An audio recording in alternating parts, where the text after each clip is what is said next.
Okay, here we are cleaning up a perennial bed, and you can see we've cut back everything.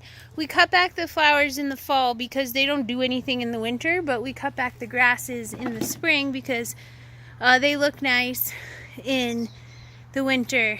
Now, notice that some of these grasses are already growing and some are not at all.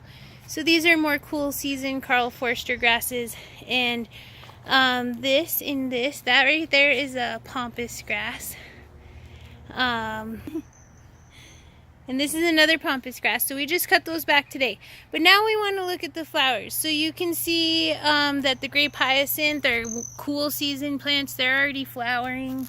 The sedum are already flowering. We are not touching those today.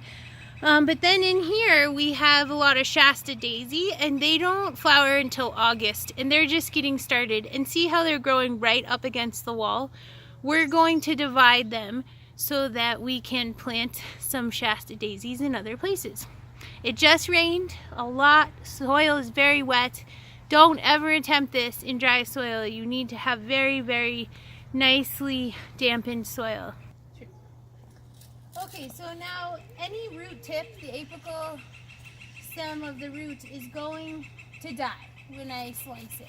So it's really important that I strike some balance between not killing the roots of the clump I'm taking and not killing the roots of the clump I'm leaving.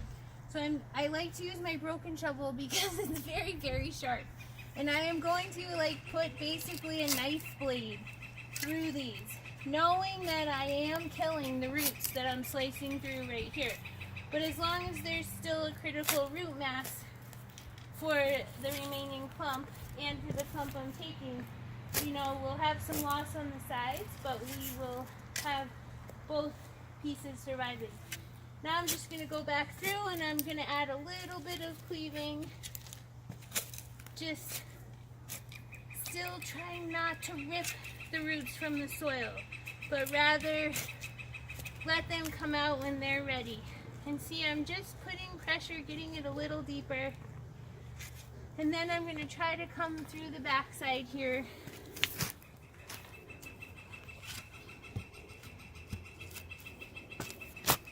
And what I hope to pull out of here is a whole stable chunk that all the roots that are somewhere in the soil, they're going to make it.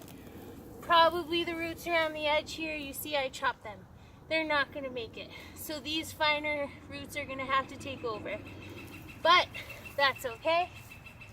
We will fill this back in with our compost amended soil and be done with it.